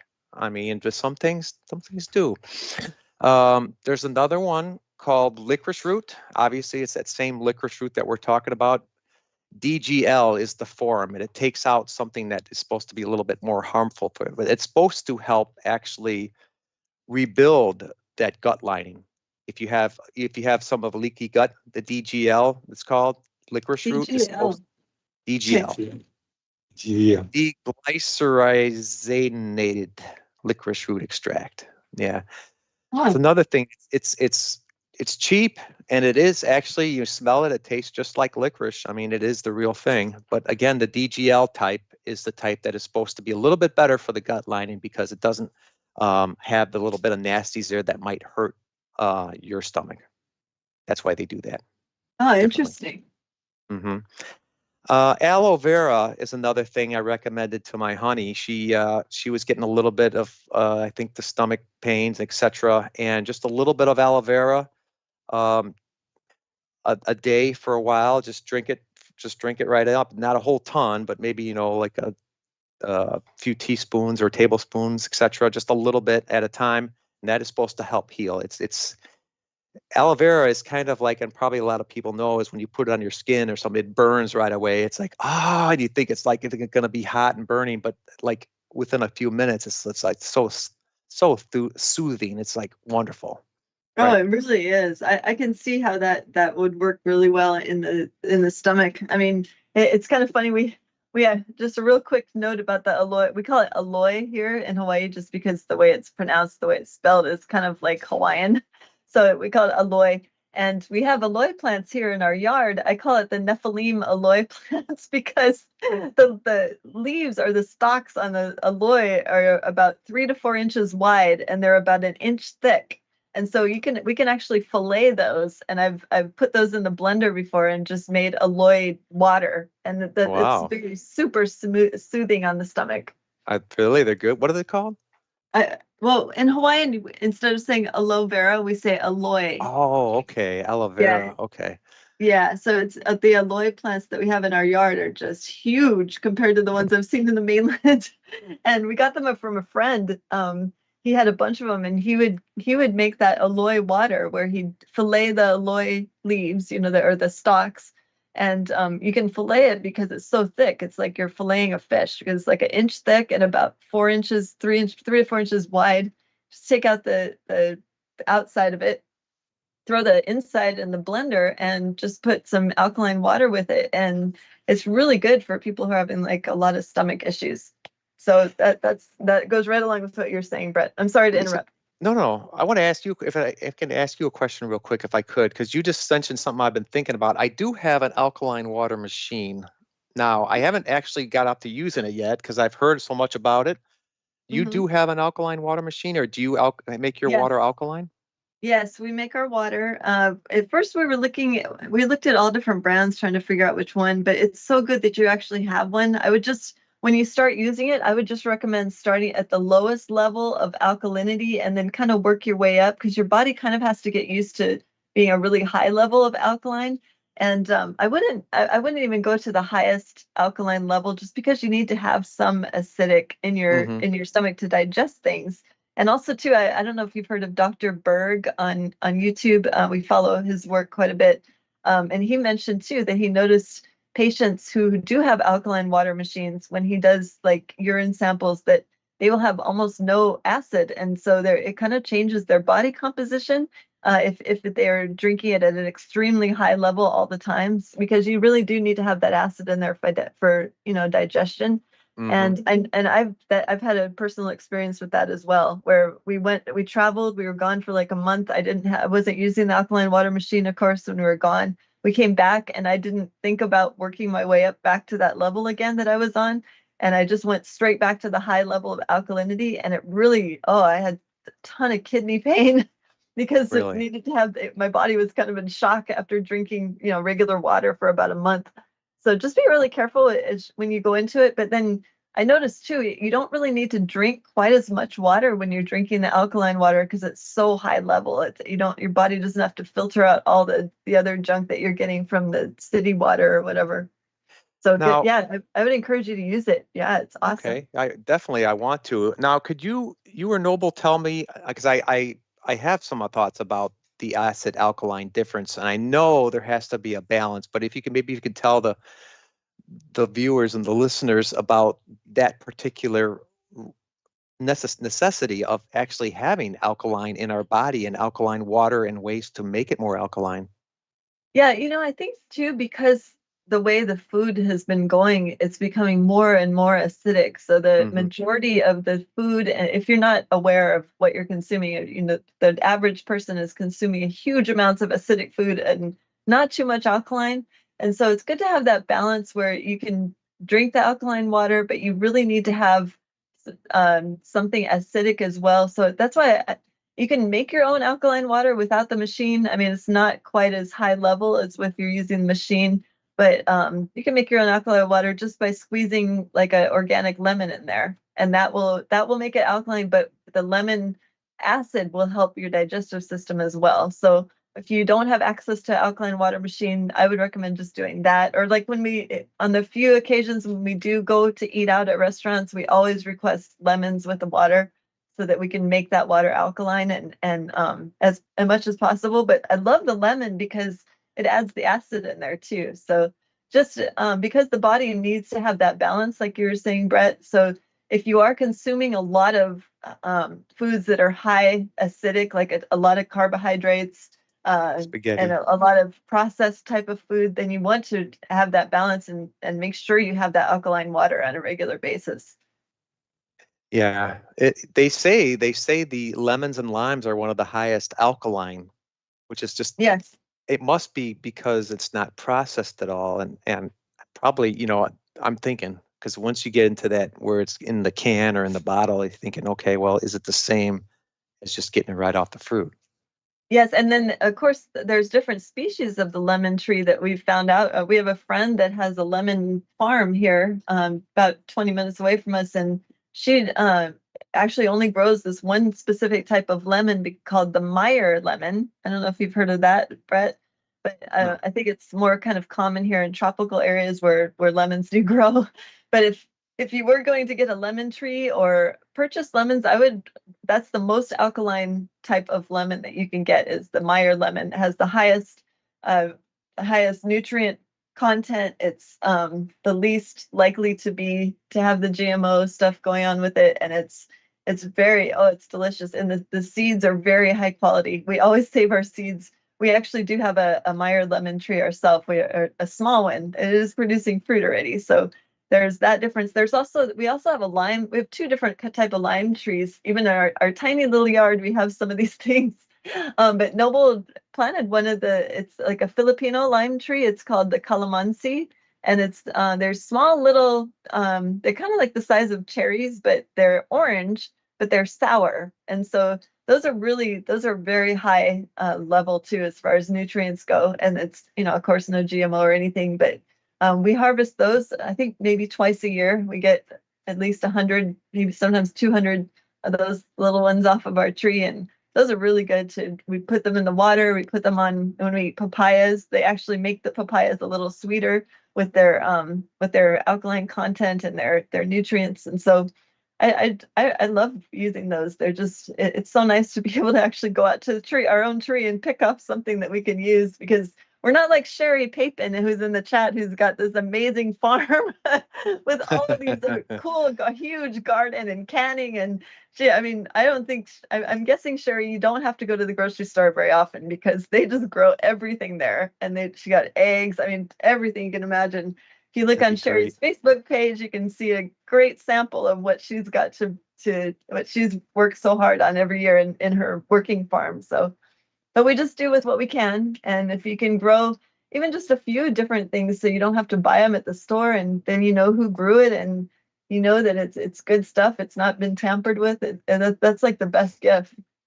They also say to try to eat things that are close, excuse me, in the ground of where you are living at currently. Like they say, local honey and etc. There's a reason why local honey compared to honey in Argentina or something that comes from a foreign country is supposed to be so much better for you, because it's closer to where you are and the ground and supposedly the food that you'd be eating from. Have you heard that? Yes.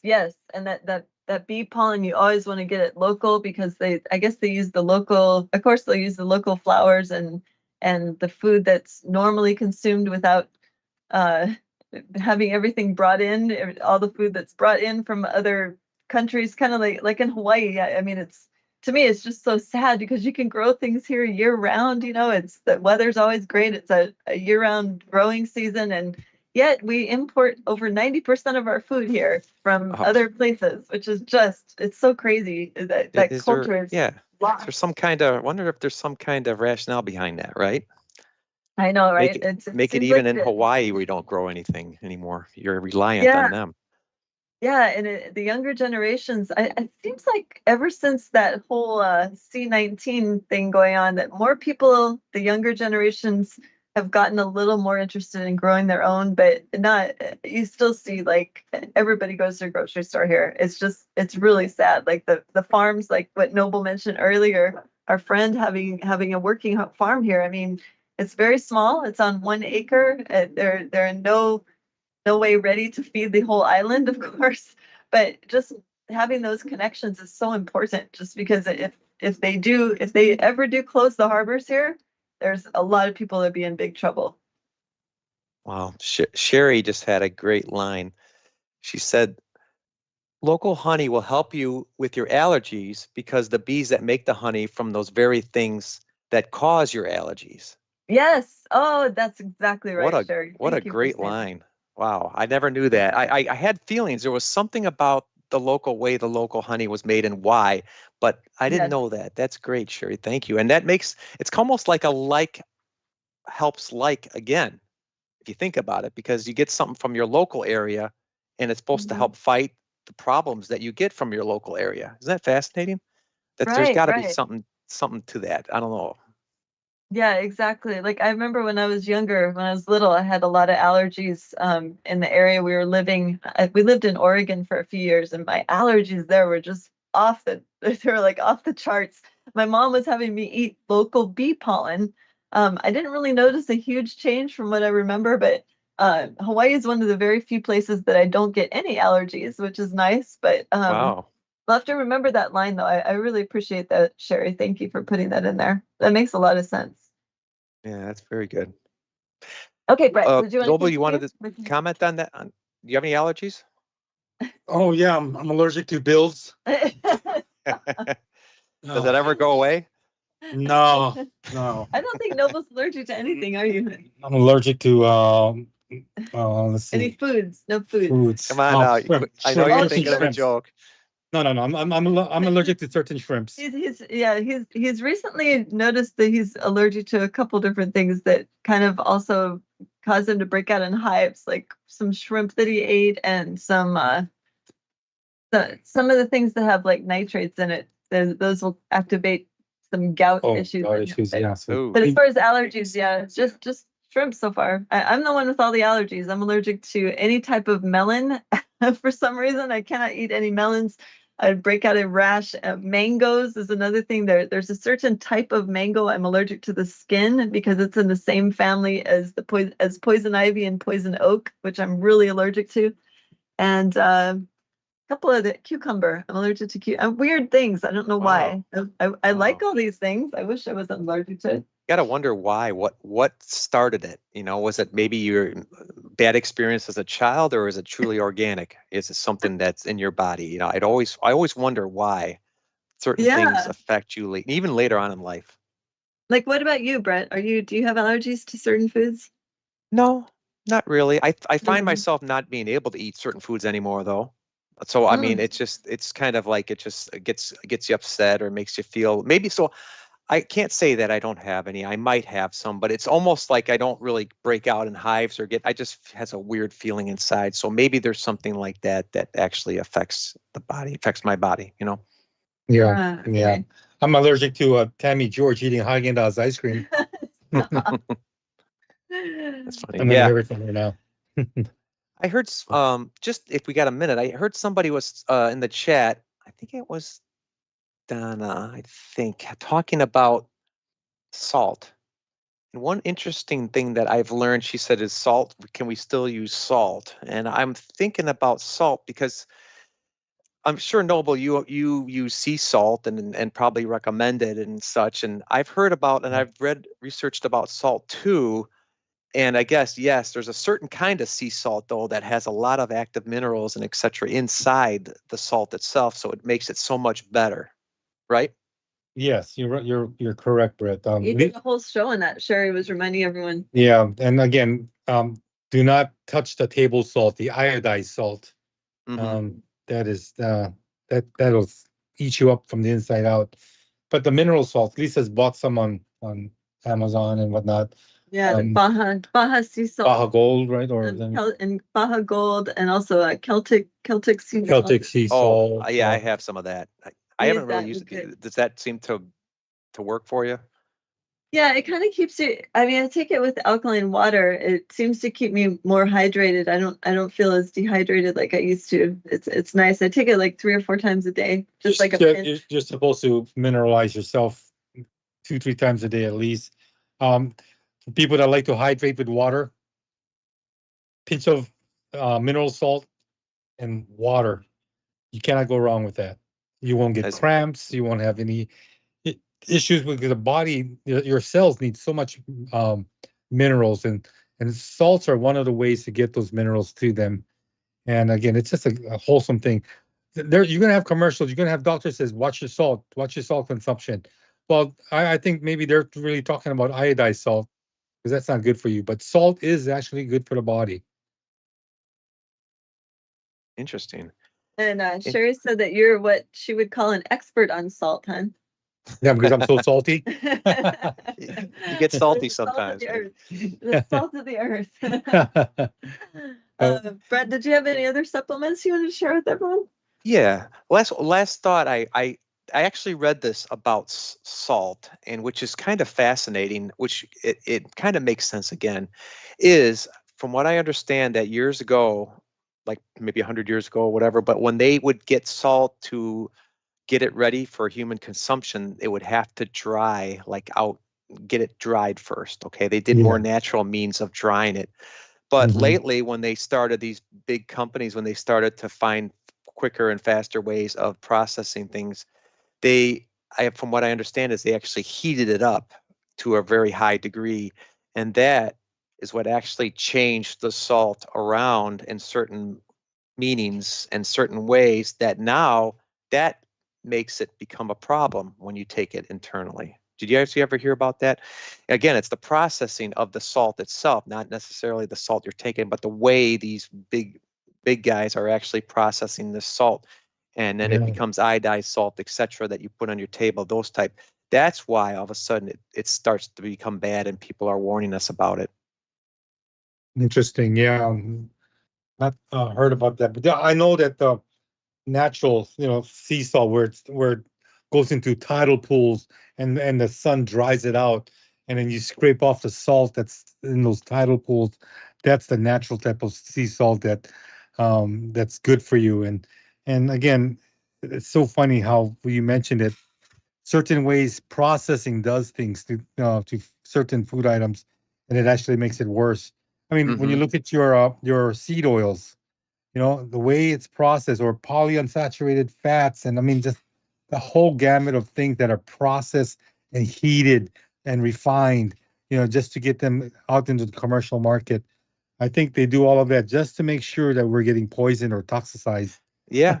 It's interesting that they throw salt in everything because obviously it's a preservative, okay, but it's almost like throwing so much sugar into everything. It's why does it have to have so much sugar that you're almost gagging? Whatever, when I eat a breakfast cereal stuff, I used to like Frosted Flakes, etc. Some of those type of cereals with a lot. But yeah, I tried a little bit of that now. It's almost like nauseous because it's like there's so much sugar in here, and I would throw more sugar on as a child. Like too sweet almost. I'm just like you. I love my Frosted Flakes, my Cinnamon Toast Crunch, and I'm reading the labels, and oh no, oh man, yeah, it's heartache. Yeah. So I don't eat cold cereals anymore because it's just there's nothing good in them. So Yeah, and then that's probably another thing is that might help rip the stomach lining, or at least make it a little bit less strong, is when you imagine, because I used to eat the granola that was really the hard stuff, and like those really hard granolas. I used to throw them. Yeah, I used to throw that stuff in a little bit of milk and think, okay, I don't care, my stomach can last forever. And then after a while, it just got so bad that I was getting these pains, these stomach things. I'm like, it's got to be that granola because it's so hard that it's beyond its process. It's beyond even human digestion, at least in my case. Yeah, I agree. I've seen some recent studies on oats in general, just because I was kind of concerned a lot of people are doing those overnight oats. I don't know if you've seen those, Brett. Those Yeah, are kind of, actually, I've made my own. Yeah, they're yeah, okay. if you're doing your own, I think it's a little better. But I was reading some studies where it's not like extremely healthy to consume too many oats at once. I don't know if you've seen any of that, but I'm sure it's Yeah. okay, just like a small amount, every other day or so. But as far as incorporating like oats as a replacement for other things in your diet, I don't know if I would. I'm not even sure what the nutrient quality is for oats, except for to kind of, I always thought it kind of helped the digestive system, but it sounds like there's a possibility that they don't. I don't know. I don't know if you've seen any studies on that. I have actually seen some things, and it really surprised me because I was all set on thinking, okay, well, at least with the oats you can't go wrong. But after I read a few things, it's like, okay, now even the oats have issues. And I even heard someone that said that they have horses, and the reason why they feed them oats all the time is to fatten them up. Yes, I've That's seen that one. Yes. Have you? Mm-hmm. Yeah. Yeah, So exactly. yeah, I just think, but we got to think, okay, could it be? It could be possibly because of certain things that might be added to the oats or et cetera. So if we think, could organic oats be okay? I don't know. Yeah. We'll have to research that a little bit. Could that be the part of the problem? Is some of the pesticides and stuff that are put on the oats, or the particular oats that we get the majority of them from? So I don't know for sure. I have to do a little more research on that one.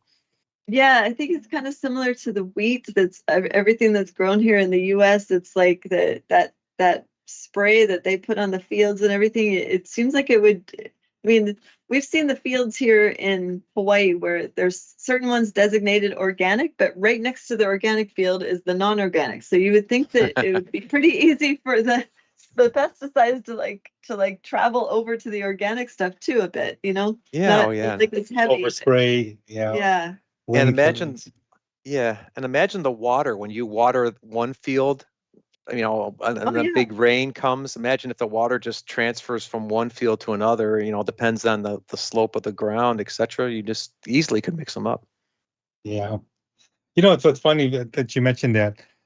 In Hawaii, we used to have acres and acres of sugar cane and pineapples, and we still have some pineapple fields. But lately, these pineapple fields have been not producing like they used to, and so now they're actually selling them for developments and for young small farmers and those homesteaders. And I'm thinking, wow, great. The land's pretty cheap. But then you have to think about it. What was it before? Oh, pineapple fields. What did they do? Pesticides, Huge amount. year after Hmm. year, Decades. decades after decades.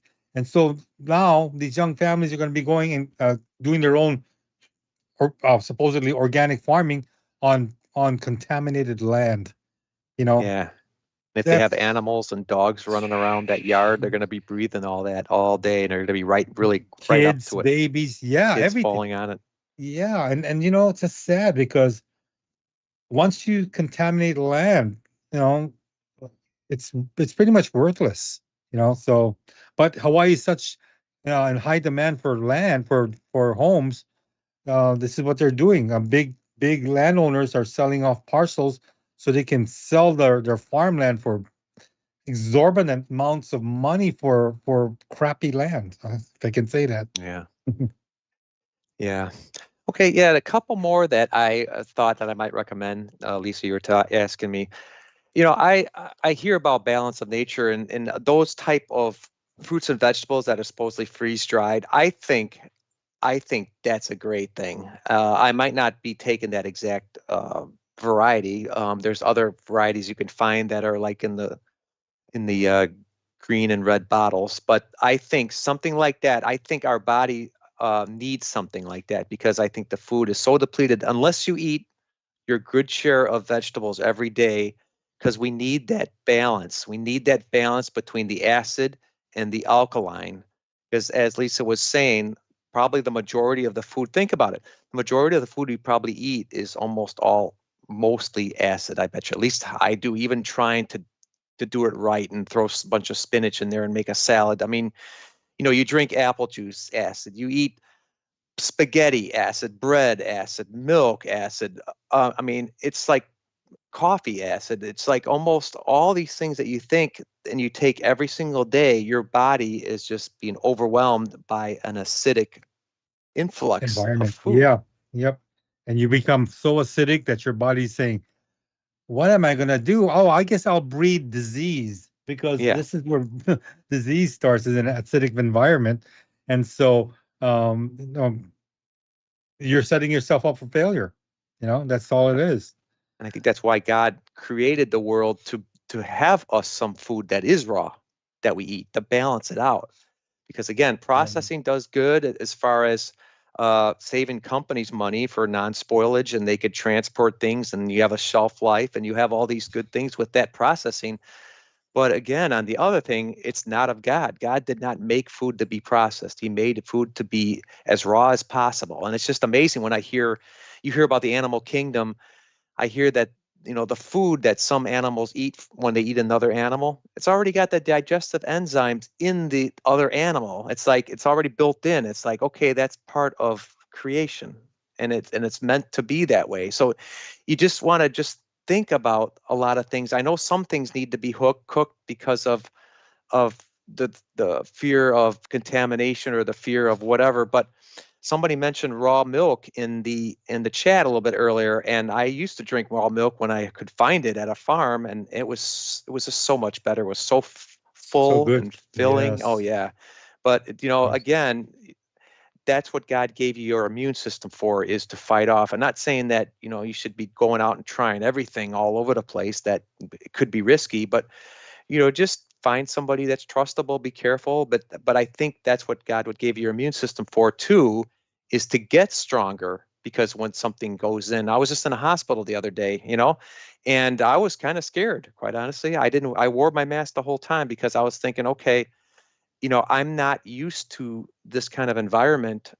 Maybe my immune system's being pampered here because I'm not around, but these people who work there, they don't, most of them don't have masks on because they develop such an immune system that they don't really get anything.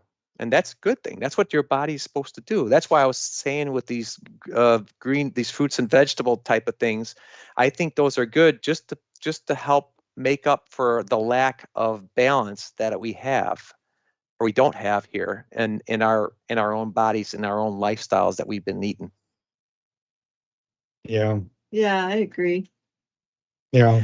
Again, you mentioned digestive enzymes earlier, and that's a supplement item that I think is sorely missed in everybody's diet.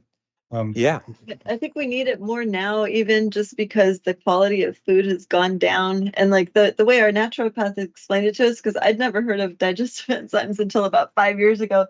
But I always just thought, okay, just eat a papaya, that'll help it digest. But no, I mean, we need to have be consciously taking something that will help our food digest, because it's harder to break down because the quality of the food is lower, and then also to be able to send all the nutrients that are whatever is left in our food, if there are any nutrients, to send it to the right places, and the most possible out of the food that we're getting. So Noble and I have been really, ever since about 5 years ago, we've been very, making sure that we take our digestive enzymes with every meal, just because of that. And I notice a huge difference after doing that in my intestines, and the way that my food is digested. Just it does make a big difference. So in America, if you were to eat a meal and you're hoping that you can get a lot of nutrition out of it, first and foremost, American foods are very low in nutrition. So if you're hoping to get your 100% USRDA recommended allowance of vitamins and iron and all this good stuff, you're actually lucky if you can get even 30% of the nutrients we need. But once it enters into your smaller intestine, that's where it goes through the process of digesting and pulling out those nutrients for your body. But even that process, you don't get 100% of what you put in. You might get maybe 50, 60%. So if you're only getting 20% of the nutrition to begin with, and then your intestines is filtering it out, and you're getting maybe half of that, 10%, then you're getting 10% of the USRDA. And you need to know that the USRDA they have their vitamins and minerals upside down. it's sorely lacking. It's so under categorized, I guess. You need far more IUs, units of iron and protein and everything that's on the scale. So digestive enzymes helps you to actually digest the food and get and pull more nutrients out of the food you're eating, even though it's already lacking. But that's the benefit of digestive enzymes, because now you can get more nutrients that your body's crying for. And it's funny because we eat a lot of empty calories, so our stomach feels full, but our body's still dying and craving, for nutrients. And unfortunately, the food choices, the types of foods that are being advertised to us, especially the fast food industry, they're selling junky stuff. And why do you feel junky after eating it? Because it's all empty calories, And so it's a tough battle. But if our audience out there, and I know they're very educated, they're eating as holistic and organic as possible, and making good choices. And yet you still need to get those digestive enzymes to get as much nutrition out of it as you can, so. Yeah, because again, it's the food, it's the processing of the food that you have in your refrigerator. They have to do things to these foods, like you said earlier, Noel, about irradiating and heating it up, pasteurization, all of these different processes that they do. Mainly heat is what helps to destroy what God gave us naturally in the food. And Yeah. that's why when you look at a side of a cereal box, you'll see all these vitamins added back in, blah, blah, blah. You got vitamin D in here, vitamin D milk. Why are they bragging about it? Why is it in there? It's because it was already destroyed in the first place when they started processing. So they have to add it back in, and then they brag about it. Then they think, oh, look, this has got vitamin D in it. It's like, Yeah. Yeah, don't trust food items to supplement your vitamins and minerals. Go get your own. And then that's a whole new topic in itself, is where do you find the best vitamins and minerals? Because there's so many places that offers it, and yet not all of it is any good. Some of them are not soluble in the body, albeit whether it's water or oil. Again, how they're made, how they're processed, like you would mention again. It's just a maze of trying to find good nutrition. Yeah, that's a very tough one. Because that you hear about these vitamins being made, and of course artificial vitamins. You got vitamin E, and you've heard of natural vitamin E. Yes. Some of them they're made in a lab. So it's like, okay, well, is that good for me? You make it in a lab, and then I'm supposed to take it and act like it's something that's from creation. I start to have second thoughts about that. What were you saying, Lisa? No, I was going to comment on that too, where the quality of, and then where you purchase, if you're going to take supplements and vitamins, it's so important to know, like, you don't want to just go to like Costco and buy a huge bottle of vitamin B, for example. And because you don't know what the quality is, you don't know like who made it, like you said, it's most likely made in a lab. Whereas if you're probably going to have a better chance of having a very higher quality vitamin if you don't shop on Amazon or at Costco or something to get your vitamins, unless you know what specific brand you're looking for. Our naturopath did kind of a breakdown. He went to test the quality of vitamins from different places, and he of course is looking at the cost too, because it can get very costly, and you don't want to just spend money on all these different supplements and vitamins, not knowing who made it or what quality they are, and then they end up just basically going down the toilet, literally.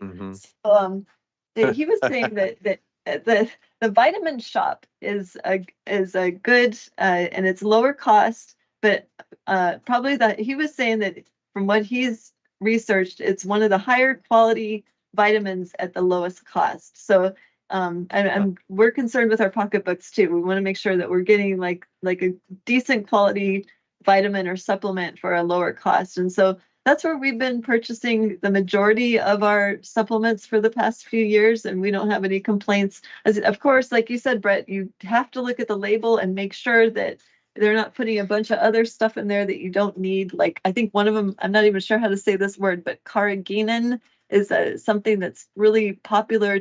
For some reason, they're putting this particular ingredient. I'm sure people in the chat know what I'm talking about. Carrageenan. It's It's in milks, I think. They put it in yes, milks. it's and yogurt. It's in different products, and I've seen it in supplements too. And it actually tears apart your intestinal lining, is what I've read about it. There you So go. it's a horrible thing to have in there. Yeah, So there make you sure that go. your supplements. Yeah, you don't want to be taking something that has that as one of the major ingredients. Yeah, fancy that. Isn't that part of the agenda, though? They can't take out the supplements, so they put stuff in to make it even worse for you. Oh, that's nice. Yeah, exactly. So if anybody in the chat has any other good resources that are quality vitamins and supplements at not so high of a cost, that would be great. We have the Vitamin Shop. You can actually buy things from Vitamin Shop online as well. Or if you even do a search on Amazon, if you shop on Amazon, just type in the Vitamin Shop and they have a little, they sell their products there as well. But we have an actual store pretty close to our house that we go to. Oh, that's good. Yeah, another thing that I heard is colostrum. You heard of colostrum or colostrum? Oh, You ever hear that? yes. Yeah, Yes. that's supposed to be what that is, from what I understand. Again, Lisa, you could probably, or Noble, you can probably correct me on this, but I believe that's something that cows give their young right when they're born. It's like the cream of the creme of the nutrition for a growing cow. And it's both, Yeah. not just, it's going to be applicable to people too, because it's good for the digestion and it's good for the stomach. And it's good, especially for immunity, from what I understand, is to keep that immunity part of your stomach going. Yes.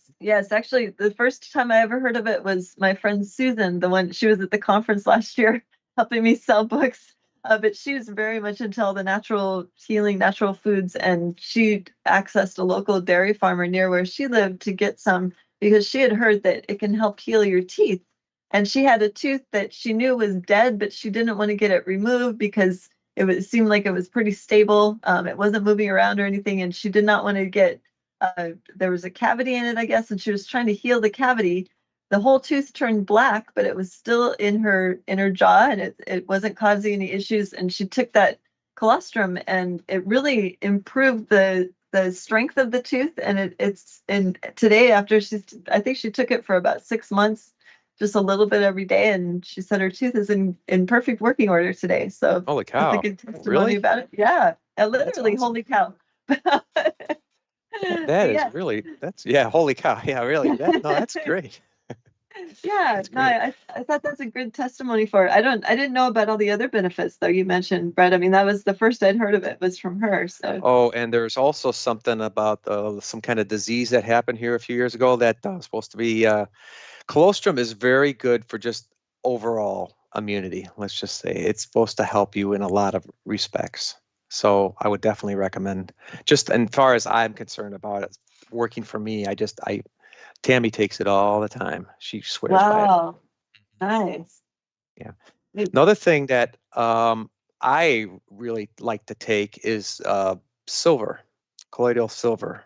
And I'm sure you probably might have heard about it, but again, just there's little swish and swallow things where you just take a little bit at a time. And I always take that. They actually sell it on Amazon. It's a little bit of silver in a little bitty bottle that you bring along with you. Okay. And if you're in, let's just say, talking to people that, who knows if they've been sick or not, or if you go maybe to the hospital, you squirt a bunch of that silver in, like 4 or 5 squirts in, and that is supposed to help protect you from anything that might be trying to infect you, because silver is supposed to be and you just got to be careful, because you don't want to make your own, because people have made your own and then they said they turn blue, like their skin turned blue or something like that. I don't know if you ever heard that, but yeah. You just have to kind of, again, like you were saying, Lisa, know about someplace reputable and a good place that, don't have any of those side effects or whatever, or they make it, you got to make it right, I guess. It's the way they make it. That's what causes, it's good, or it can cause problems. So colloidal silver is something I definitely really like as far as myself, and as far as protection from being sick. Just try to take a few squirts of that in a little bottle, and I think it helps. Yep. And it's natural. That's kind of like your last resort, because it'll pretty much Well, it's kind of I think it's like nature's antibiotic sort of, and so like any other antibiotic you're taking, if you do take colloidal silver, make sure that you're supplementing with probiotics to get that good, because it kills all the bacteria, So you want Does to it make sure kill you get all? that. Yeah, you want to make sure you get that good bacteria back in your gut. So I always, if I ever take it, I just make sure I take kefir, or some other fermented food, some type of probiotic along with it, just because you don't want to have all of your bacteria killed, right? Really, I didn't know it killed at all. Okay, well, I got some probiotics. I'll take that. Yeah. It's just a good practice to have, because I love it too. It's good for wounds. I mean, there's so many different uses for that, and it's just such a simple thing to do, to know about. Oh yeah. Truth Seeker in the chat says coconut oil too. And I agree, coconut, avocado, and olive oil, especially coconut. Coconut milk is something that I've kind of switched to. I've heard almond milk can not be the greatest. Right, Yeah. right. You guys agree too? Yes, Yep. we agree. We're Yeah, yeah. coconut milk drinkers over here. Yeah, coconut milk I've found has been probably the best so far. It takes a little getting used to at first, to me, but once you start comparing, and never soy, no, I can't do it. I'm a No. guy. No, Can't do soy the is thing. yeah. Or not oat milk either. That's another Yeah, one. I try. I've Yeah, heard same that thing. You're absolutely right. I did the oat milk for a while, but now that I started researching a little bit about oats themselves, these probably aren't organic, and there's certain things that have been kind of come along with the whole oat experience, which I found a little negative. So yeah, I agree. Yeah, and it's sad because when dairy milk was in its raw form, it's actually really so good for you. But then it's kind of like, I mean, I see like Brick in the chat saying he doesn't drink milk. I don't drink milk at all either. I don't think I have for like 20 years. I have to get raw milk. Yeah, unless it's raw, I won't touch it. Or kefir I'll drink, to get the probiotic from. But I do not drink dairy milk at all. I've just been on coconut milk only for like the last 20 years. So How about goat It's- milk? I've tried goat. We don't have goat milk available to us. We have found goat kefir here and goat cheese. I'll eat those, but I'll drink that and eat the cheese. But we don't have access to goat milk. If we Well, did, I some would of our come. friends have goats on their farm, but, Yeah, but I mean, we've never tapped into their milk. right. How about you, Brett? Is that something you're enjoying? I heard goat cheese is pretty good, and I have liked the results of goat cheese. They have, even Costco has it. It's you can get that big brick, Yeah, well, just- we get that. Yeah. Do you? Yeah, Have you you want to tried make Have you tried Me? goat cheese, Brett? me? Oh yeah, Yeah, I've got yeah, some in the yeah. fridge. I really, really like it. Oh yeah, So- we like that too. We like the cheese. It's good. Did you have any other supplements you wanted to share? I think Well, that's so minutes, about it seconds. that I'm looking at right now. That Iberogast, I just ordered that. You ever see that on the commercials, or anybody did? The what? It's called Iberogast. It's like it's on the commercials. They've been playing it quite a lot. Huh. It has chamomile extract, caraways, which we talked about, bitter candy duft, lemon balm, licorice again, but we talked about peppermint. So it has all those things in it, and I just thought I'd try it because it seems like it's supposed to be for digestive relief. Huh, I haven't ever heard of that. This sounds interesting. Yeah, same here. One thing I wanted to just stress, and I'll see what you guys give me your take on it. I just think, again, one of the very most important things I believe as far as keeping somebody healthy is a frame of mind, is your frame of mind, and is the way you think, and trying not to let the stress of what's going on in your life because stress can be one of the most dangerous killers of a person, because it does become physical. And I think all of us probably have a weak spot somewhere, or a few weak spots, and probably try to just take a look inside yourself and think about it. What are my weak spots? What are the things that set me off? And like I said, sometimes people get that stomach ache when they get a little nervous. Sometimes they get a twitching. Sometimes their leg hurts, or whatever, their heart murmurs, or, or something with their heart, there's something in the body that gets triggered first and gets hurt first. So I think that's very important, because what do you do if you don't stop it up there in the brain? You go to a doctor, they say, oh, well, they'll give you a drug for that, and then the drug has other side effects, and then it affects and it throws something else off, and then it might affect your second issue that you might have or your second weak spot. It's just, you don't want to go down that slippery slope, in my opinion. You want to try to work on your thoughts, and God is not the author of confusion. He's the author of a sound mind, and I think that's very important to kind of get with your thoughts and try not to fly off the handle with emotions, because those are the things that help to set you off, not just externally, but especially internally. And you might not even realize it. Stress is the silent killer. What do you think, guys? Right. No, I totally agree. And that's why when we met with our naturopath like five years ago or so, and that was one of the main verses that he was bringing forth when he was trying to explain how important natural eating was, but also the spiritual aspect of that. With he brought forth verses like perfect love casts out fear. Over and over in the Bible, it's so many times. God has not given us the spirit of fear, power, love, and a sound mind. And how much fear can just really throw the body a curve. Like, it really has a huge impact on every organ in the body reacts to anxiety and fear. And so that's why we know that there is this particular spirit that causes that, and that we need to be aware of that, and we need to know how to cast that particular entity out so that we don't have to deal with that. And it really does. It can cause disease eventually. Yeah, because from what I understand, it's almost like the fight or flight mechanism is where your body is just like any animal. It's like you get scared, and your body preps itself to either run away or to fight or to do something aggressive, or just, not necessarily always aggressive, but something, to help get you out of your pain or out of your circumstance.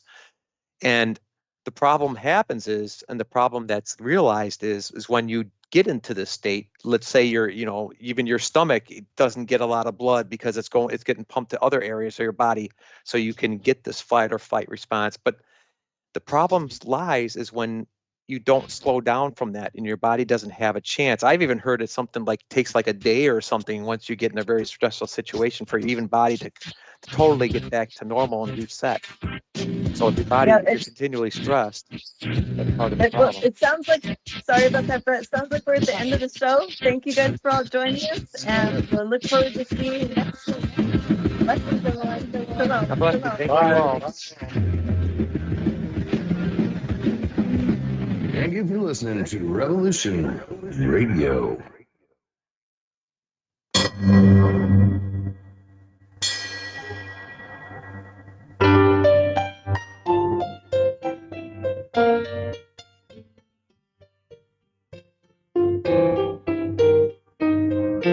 Did you ever feel that things were not quite right? That everything was just ever so slightly askew?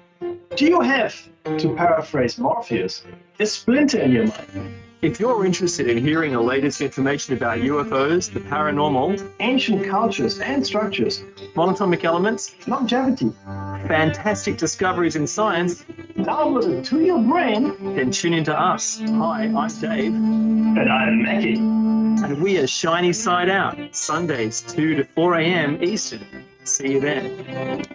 Revolution Radio, freedomslips.com. You don't need to expect us. They're already here.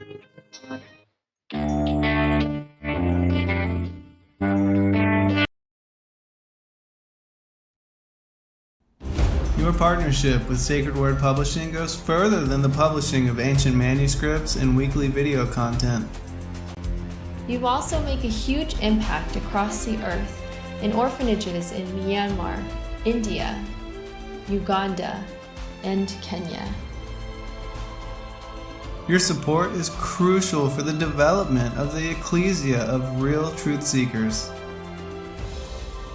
We thank you for joining us in hosting Secrets Revealed, Momentary Zen, the Digital Readers Club, Ask Me Anything series, and other shows that have helped lead so many to the truth of salvation. To become even more involved, please visit patreon.com/sacredwordpublishing, where you can partake in exclusive, interactive, patron-only content and help us continue shining the light of love in this darkened world.